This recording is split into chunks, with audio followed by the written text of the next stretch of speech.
လေးသိင်ရှိနေကဘာသိန်းဆိုတာလူတွေကပြောတာပြောနေကြပြီမဲ့ဘာမှမသိဘူးဖြစ်နေပါရှင်ဗျလေးသိင်ရှိနေကဘာသိန်းရဲ့အထိပ္ပယ်ကိုအရှင်ဗျရှင်းပြပြီးတော့မူပါဘုံဘုံတရားဟောတဲ့ထဲမှာအများကြီးရှင်းပြပါတယ်မှန်ပါဗျာလေးသိင်ချေလို့လေးအသိင်ချေဆိုတာကဘာနဲ့တွက်ပြီးတော့ပြောတဲ့စကားတစ်ခုပဲမှန်ပါဗျာအသိင်ချေရဆိုတာမရေမတွက်နိုင်တော့အောင်ကြာညောင်းပြီးတော့မှတ်တမ်းမရှိတော့အောင်ကြာညောင်းတဲ့အတိုင်းအတာတစ်ခုအသိင်ချေလို့ခေါ်တာဘာကြောင့်လေးလို့ပြောရတယ်လဲဆိုလို့ရှိရင်ကောရမမြတ်စွာဘုရားအလောင်းဟာဒီပင်ကရာမြတ်စွာဘုရားရဲ့တက်ထက်မှာဗျာဒိတ်ခံခဲ့တယ်နော်မှန်ပါဗျာမှန်ပါဗျာဒီပင်ကရာမြတ်စွာဘုရားပွင့်ပြီးတဲ့နောက်မှာဘုရားဆက်ပြတ်သွားပြီးကဘာပေါင်းဘလောက်ကြာတယ်ဆိုတာအရေးအတွက်သတ်မှတ်ချက်ကိုမရှိလောက်အောင်ကြာခဲ့တယ်ဘုရားမဟုတ်ဘူးဒီပင်ကရာမြတ်စွာဘုရားနဲ့နောက်ပိုင်းမှာနောက်ပွင့်လာတဲ့ဘုရားကကွန်တိညာဘုရားလို့ခေါ်တယ်အဲဒီဒီပင်ကရာမြတ်စွာဘုရားနဲ့ကွန်တိညာဘုရားကြားမှာအရေးအတွက်မရှိလောက်အောင်ကြာသည့်အတွက်ကြောင့်အဲ့ဒါကိုတစ်အသင်ချေလို့ယူထားနောက်တစ်ခါကွန်တိညာဘုရားပွင့်ပြီးတဲ့နောက်မှာလည်းပဲအခုလိုအခါမျိုးကြုံရတယ်ဘုရားမပွင့်မယ်နဲ့လေမှန်ပါဗျာမင်္ဂလာဘုရားပွင့်တဲ့နောက်အဲ့ဒီဘုရားနှစ်စုကြားမှာလည်းပဲအရေးအတွက်ကဲမဲ့လောက်အောင်ကြာကြောင်းလို့တစ်အသင်ချေဘုရား24စုထဲမှာဒီဘုရားရဲ့အကြားမှာ4ခါကြုံခဲ့တယ်အဲ့ဒါလို့မရေမတွက်နိုင်တော့အောင်အဲ့ဒါ4ခါကြုံခဲ့သည့်အတွက်ကြောင့်လေးအသင်ချေလို့ခေါ်တာတင်ပါဗျာနောက်ဆုံးပွင့်တော်မူတဲ့ဘုရုမုဒ္ဒရာမြတ်စွာဘုရားအဲ့ဒီဟိုရင်ပေါ့ဘုရုမုဒ္ဒရာမြတ်စွာဘုရားပွင့်ပြီးတဲ့နောက်မှာကျတော့ကဘာတသိန်းတင်ပါဗျာအဲ့နောက်မှာဘုရား9စုလားဘလားပွင့်သေးတယ်တင်ပါဗျာကောရမဘုရားဗျာဒိတ်ခန္ဓာ24စုရှိတယ်မှန်ပါဗျာဘုရုမုဒ္ဒရာမြတ်စွာဘုရားဒီကဘာကနေပြန်တွက်လိုက်ရင်ကဘာတသိန်းမြောက်မှာပွင့်တယ်တင်ပါဗျာအဲ့ဒီဘုရားရဲ့နောက်မှာတော့ရေတွက်လို့ရတဲ့ကဘာကတသိန်းရှည်တွက်လို့မရတာက4ခါကျုံတယ်လို့ဒီအထိပ္ပယ်မျိုးပြောတာအဲ့ဒါဆိုလို့ရှိရင်အသင်ချေဆိုတာတချို့လူတွေပြောသလိုတဲ့နောက်မှာ3ညာလုံး120လို့ပါဆိုမဟုတ်ဘူးအဲ့ဒါကဏ္ဍအသင်ချေတင်ပါဗျာခဏအသင်ချေဒီဟာတော့ countless ပေါ့တင်ပါဗျာခဏနာတော့အသင်ခိယတဲ့ခဏနဲ့ရေတွက်လို့မရတဲ့အသင်ချေတာမှန်ပါဗျာမှန်ပါတဲ့နောက်သင်ချေဆိုတာ340ဆိုတာအဲ့ဒါတင်ပါဗျာဒါဟိုတဲ့အသင်ချေပေါ့နော်တင်ပါဗျာဘုံဂိမ်းနဲ့အသင်ချေပေါ့တင်ပါဗျာအဲ့ဒါဆိုလို့ရှိရင်ဘုရားဖြစ်ဖို့အတွက်4သိင်ချေနဲ့ကဘာသိန်းကျင့်ရတယ်ဆိုတာဟုတ်ပါလားဗျာဟုတ်တယ်ဒါဘုရားတဆူဖြစ်ဖို့ရမတမခဲနေဘာလို့တော့ဆိုရင်နိုင်ရှင်ကောင်းမနိုင်ရှင်ကောင်းစဉ်းစားကြည့်ပေါ့မှန်ပါဆရာဝန်တယောက်ဖြစ်ဖို့ပညာပညာနဲ့သင်ရတာ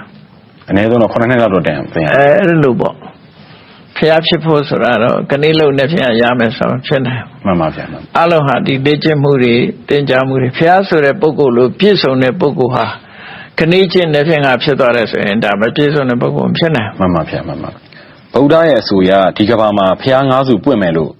မှတ်သားဥပါတယ်ဒါပေမဲ့သိပ္ပံယနေ့မှတ်တမ်းများအရဒီကဘာရဲ့တက်တန်းကတော့နှစ်ပေါင်း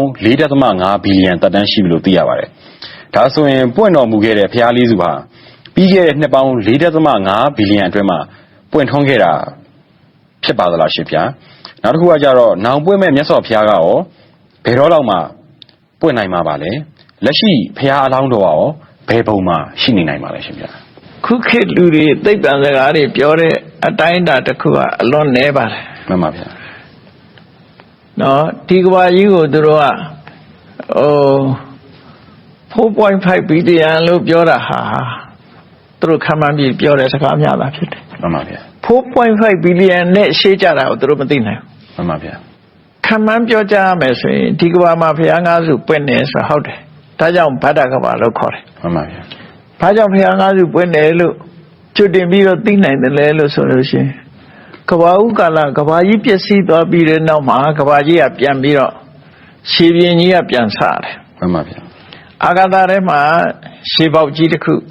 မိုးရရွာတဲ့အခါမှာရှည်ပေါက်ကြီးတစ်ခုတည်းဖြစ်လာတယ်အဲ့မှာအပေါ်ကျော်ကတဖြည်းဖြည်းတင်းလာတဲ့အခါကျတော့ဒီကဘာမြေကြီးဖြစ်လာတယ်ပေါ့မှန်ပါဗျာအပူအေးရာသီဥတုကြောင့်ပြောင်းလဲမှုတွေပေါ့နော်မှန်ပါဗျာပြောင်းလဲမှုတွေအဲ့လိုပြောင်းလဲမှုတွေအရေပြင်းကြီးရှိနေတဲ့အချိန်မှာရေရှိရင်ကြာပေါက်တယ်ဆိုတဲ့အတိုင်းပဲကြာဘူးကြီး9ဘူးပေါ်လာတယ်မှန်ပါဗျာအထိမ့်မှန်အနေနဲ့ပေါ်လာတယ်အဲ့ဒီ9ဘူးထဲမှာပရိက္ခရာ10ပါးပါတယ်လို့ဆိုတယ်ဒါဘုရားဘာသာကျမ်းစာအရနော်အဲ့ဒီပရိက္ခရာတွေကိုပြမကြီးတွေပဲအဲ့ဒီအချိန်မှာရှိသေးတယ်လူသားတွေမပေါ်သေးဘူးမှန်ပါဗျာ အဲ့ပြမကြီးတွေကယူပြီးတော့သူတို့သိမ်းထားတယ် မှန်ပါဗျာ အဲ့လိုသိမ်းထားပြီးတော့ဒီကဘာကြီးဟာဒီပျက်စီးသွားတဲ့အချိန်ကလည်းပဲအချိန်မလောက်ကြရဲဆိုတော့ဘယ်သူမှရည်တွက်လို့မရဘူး မှန်ပါဗျာ ပြန်တီဆောက်နေတဲ့အချိန်ကတီဆောက်ပြီးသည့်ထီအောင်ဘလောက်ကြရဲဆိုတာမရှိဘူးအဲ့ဒါတွေကိုကပ္ပဣယံလို့ခေါ်တယ်ပျက်စီးနေတဲ့အချိန်ပိုင်းကိုတံဝတ္တကပ္ပပျက်စီးပြီးသွားတဲ့အချိန်ကိုတံဝတ္တထာယီဒီလိုခေါ်တယ်ပြန်တီဆောက်နေတဲ့အချိန်ကိုဝိဝတ္တပြန်တီဆောက်လို့ပြည့်စည်သည့်ထီအောင်ဝိဝတ္တထာယီလို့ဒီလိုအတိုင်းအတာကြီးအလွန်ကြီးမားတဲ့နှစ်ပေါင်းများစွာကြာတဲ့အတိုင်းအတာကြီးတစ်ခုဖြစ်တယ် မှန်ပါဗျာ အဲ့ဒီအတိုင်းအတာကြီးတွေကိုကျော်လွန်ပြီးတဲ့အခါမှာဒီကမ္ဘာဆာဖြစ်လာတာ မှန်ပါဗျာ ဖြစ်လာသည့်အတွက်ကြောင့်နှစ်တန်ပေါင်းများစွာရေတွက်လို့မရတော့အောင်လူကနန်းနဲ့လက်လန်းမမိတော့အောင်ကြာပြီးတော့မှဒီကမ္ဘာပေါ်မှာလူတွေရဲ့တက်တန်းဟာကမ္ဘာဥကာလမှာလူတွေရဲ့တက်တန်းဟာအသက်အသင်ခြေလောက်ထိအောင်ရှည်ခဲ့တယ် မှန်ပါဗျာ countless ပေါ့ရေတွက်လို့မရတော့အောင်ကိုယ့်ရဲ့ဒိဋ္ဌောဘာကိုမသိနိုင်တော့ရှည်လျရတယ်လို့ပြောအဲ့ဒီကနေပြီးတဖြည်းဖြည်းလူတွေရဲ့စိတ်တွေသဘောထားတွေကြောင့်တက်တန်းတွေကပြန်ဆုတ်လာတယ်ပြန်ဆုတ်လာတဲ့အခါမှာ4000တန်းလောက်ထိအသက်တိုးလာပြီဆိုတော့ဒီဆုတ်တယ်ဆိုတော့မနေ့ကတနေ့ကလို့မဟုတ်ဘူးနှစ်ပေါင်းများစွာအကြာကြီး မှန်ပါဗျာ ဆုတ်လာပြီးတော့မှနှစ်4000တန်းမှာလူတွေရဲ့တက်တန်း4000တန်းမှာကကုတ္တနာမြတ်စွာဘုရားပွင့်တယ် မှန်ပါဗျာ 4000ကနေတဖြည်းဖြည်းဘုရားပွင့်ပြီးတဲ့နောက်ရောကျသွားပြီးခဏခေတ်လို့ပေါ့လူတွေဟာအသက်တိုးလာတယ်ထိတဲ့တိုးတဲ့ခေတ်မျိုးရောက်အောင်မယ်လို့ဆိုတယ် မှန်ပါဗျာ ။ဘာကြောင့်လို့ဆိုရင်လူတွေရဲ့ရှင်တဲ့နှလုံးထဲကသိုးသားမှုတွေများလာ မှန်ပါဗျာ ။များလာတော့လူတွေအတိတဲ့သိချေပြစေချအောင်ပါ မှန်ပါဗျာ ။လူရဲ့တက်တန်းဟာအလုံးကိုတူတောင်းတဲ့ခေတ်မျိုးကိုရောက်လာပြီးတဲ့အခါလူတွေကပြန်ပြီးတော့လူတွေရဲ့စိတ်တွေကစိတ်ပြောင်းကုန်တယ်။လူတွေအများကြီးသိချေပြစီသွားတဲ့အခါမှာကျင်နာစိတ်ကလေးတွေပေါ်လာတယ် မှန်ပါဗျာ ။အဲ့ဒီအကျင်နာသနာတဲ့စိတ်ကလေးတွေမေတ္တာစိတ်လေးတွေကြောင့်လူတွေရဲ့အသက်ဟာပြန်ရှည်သွားတယ် မှန်ပါဗျာ ရှည်ပြီးတဲ့အခါခုနမရေမတွက်နိုင်တော့အောင်ကြာညောင်းတဲ့တက်တန်းကိုရပြီးတခါပြန်ပြီးတော့လူတွေရဲ့တက်တန်းပြန်ရော့ကြလာ မှန်ပါဗျာ အဲ့ဒီပြန်ရော့ကြလာတဲ့ဖရာတဆူနဲ့တဆူချားမှဆိုရင်မြေကြီးဟာတယုဇနာကြော်ကြော်လောက်မြင့်တက်သွားတယ် မှန်ပါဗျာ တယုဇနာကြော်ကြော်မြင့်တက်တယ်ဆိုကြတဲ့ကသူကဒီနှစ်နဲ့ပြောတာမဟုတ်တော့ မှန်ပါဗျာ မြေကြီးကမြင့်တက်တယ်ဆိုတာခဏခေတ်မှလည်းပဲရှေးဟောင်းပစ္စည်းရဲ့ဒူးဖို့ယူရတာမ မှ ဟု န် တ် ပါ လား ဗျာမှန်ပါဗျာမှန်ပါဗျာ တော့အဲ့မြေကြီးမြင့်တက်သွားတဲ့အခါနောက်မှာနောက်ဖရာတဆူပွင့်တယ်ဖရာတဆူချားဟာအတော်ကိုကြာ မှန်ပါဗျာ အဲ့တော့ 4.5 billion လို့ပြောလို့ပဲရမှာတကဘာလုံး မှန်ပါဗျာ ဖရာတဆူနဲ့တဆူချားကိုပဲနေဦးကြီးကြာတာပေါ့ မှန်ပါဗျာမှန်ပါ ဒီကဘာမြေကြီးကမပြည့်စည်သေးဘူးအဲ့ဒါလို့ပြန်ဆုတ်လာပြီးတဲ့နောက်မှာအနှစ်3သန်းလောက်ရောက်တဲ့အခါမှာကောဏကမဏဖရာပွင့်တယ်အဲ့ဒီဟာလည်းတခါပြန်ပြီးတော့လူတွေရဲ့အကျဉ်းစာရိတ္တစိတ်နေသဘောထားတွေပြက်ပြားလာတဲ့အခါနောက်ဆုံးမှာအသက်တန်းနေတို့ပြီးသေးကြီးပြည့်စည်တဲ့အဆင့်ရောက်သွားပြီတခါပြန်တက်သွားမယ် တင်ပါဗျာ အဲ့လိုတက်လိုက်ဆုတ်လိုက်သက်တမ်းဟာဘယ်လောက်ကြာလဲဆိုရင်အကြာကြီးပဲပြောရမှာ မှန်ပါဗျာ အဲ့ဒီကတ်တစ်ခုတင်ပဲ 4.5 billion ကကြမှာကမှာ မှန်ပါဗျာ အဲ့ဒါလိုလက်မမိပါဘူးဒီဟာတော့နော်အဲ့လိုတက်ကဆုတ်ကဖြစ်လာတာအခုလေဂေါရမဘုရားပွင့်တာလူတွေတရားတန်းမှာပွင့်တာအခုတရားတန်းနေရတဲ့ပုဂ္ဂိုလ်ကဓမ္မရှားသွားပြီပေါ့တဖြည်းဖြည်းလူတွေရဲ့သက်တမ်းရောကြလာပြီ မှန်ပါဗျာ နာရေးကြော်ညာကြည့်လိုက်လို့60 80 50အဲ့လောက်မှအသေးများလာတယ်နောက်ပဲဥယျာဉ်နဲ့ပြောမှဆိုရင်နော် မှန်ပါဗျာ လူတွေကသာပြောတာတော့ expectancy မှာတက်တန်းဘယ်လောက်ရှိတယ်တို့ကတော့တက်တန်းတိုးလာတယ်လို့သာပြောတာအမေရိကလူတွေလည်းသိနာရေးကြည့်လိုက်80 90ပဲဒါပဲ မှန်ပါဗျာမှန် ဗ ပါ မာပြည်မှာလည်း80 90ပဲ မှန်ပါဗျာ ဘယ်တော့မှ